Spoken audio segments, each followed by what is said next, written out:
14મી જાન્યુઆરી એટલે કે મકર સંક્રાંતિ ઉત્તરાયણ એનો તહેવાર પણ ખૂબ જ ધામધૂમથી ઉજવવામાં આવે છે।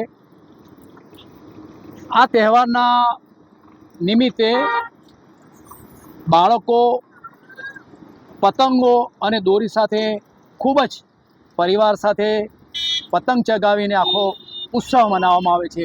સુરેશભાઈના ત્યાં કમલેશભાઈ પોતે દોરી એટલે પવરાવવા માટે આવેલા છે।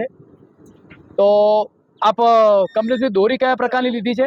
કોટનની બનેલી છે, જેના હિસાબથી પક્ષીઓને નુકસાન પહોંચતું નથી। અચ્છા, એના માટે મેં આની ચાહના કરી છે। બરાબર।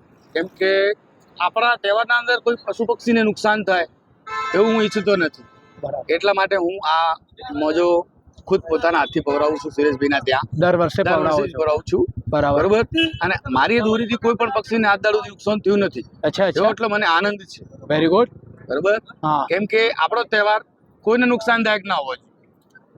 મારું એન્જોય કે મારા બાળકોનું એન્જોય કોઈને નુકસાનદાયક ના આવું। અચ્છા અચ્છા અચ્છા, કે મારી એવી કોઈ ચાઇનીઝ દોરી કે આ દોરી કોઈ વાપરી કાટવાળી વધારે વાપરી અને એનાથી કોઈ પક્ષીનું ગળું કપાઈ જાય, નુકસાન થાય, એના કરતા મારે આ દેશી માંજો સારો બરાબર। કોટનની દોરી છે અને કોટનની દોરી સારી, બહુ સરસ। જેથી મારી આંગળીને બી નુકસાન ના થાય અને ભાઈ અબોલ જીવો જે પક્ષી એમને બી નુકસાન ના થાય, એના અર્થે હું આ પહોંચવાનું થોડું વધારે પશુ પક્ષીને કે માનવને નુકસાન ન થાય એવી હું કોટનની દોરી અહીંયા હું દર વર્ષે પીવડાવવા માટે આવ્યો છું।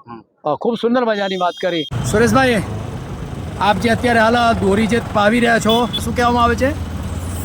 કોટનનો પ્યોર માજો, કોટનનો પ્યોર માજો, પશુ પક્ષીને નુકસાન ના કરે, બરાબર।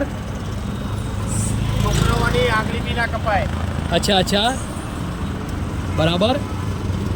અને પ્યોર કોટનનો માજો જ બી પવરાવવો જોઈએ, એટલે પશુઓને નુકસાન ના થાય, બાળકોને નુકસાન ના થાય ને બાળકોને મજા આવી જોઈએ। ભાઈ સુરેશભાઈ એવી વાત કરી કે આ જે દોરી હું અત્યારે પકવી રહ્યો છું, આ દોરીથી પશુ પક્ષી ઘાયલ થતા નથી, સાથે સાથે બાળકોને પણ નુકસાન નથી થતું એવી એમને વાત કરી। કહેવાય છે ને કઈ દોરી કહેવામાં છે? પ્લાસ્ટિકવાળી ચાઇનીઝ દોરી। અચ્છા અચ્છા, ચાઇનીઝ દોરી વિશે આપ શું કહેવા માગો છો? ચાઇનીઝ દોરી કાયદેસર પક્ષીઓને બહુ નુકસાન કરે છે અને માણસને બી નુકસાન કરે। ચાલતા બાળકોના માણસોના ગળા બી કપાઈ જાય છે અને કાયદેસર આ દોરી પર પ્રતિબંધ હોવો જોઈએ। સુરેશભાઈ એવી વાત કરી કે ચાઇનીઝ દોરીનો બિલકુલ ઉપયોગ કરવો ન જોઈએ, જેથી પશુ પક્ષીને અને માનવને ખૂબ જ નુકસાન થાય છે। માટે જોકે આમ તો ચાઇનીઝ દોરીના ઉપર તો બેન છે જ, પણ ચાઇનીઝ દોરીનો ઉપયોગ કરવો જોઈએ નહીં। આપે બીજું આજે ઉત્તરાયણના પર્વ નિમિત્તે બીજું શું કહેવા માગો છો? લોકોને શું સંદેશો પાઠવવા માગો છો?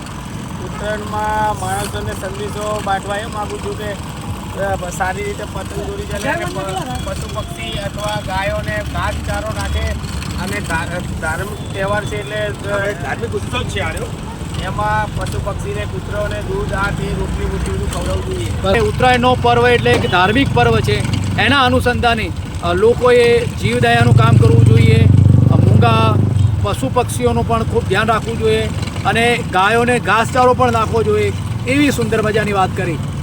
Thank you very much.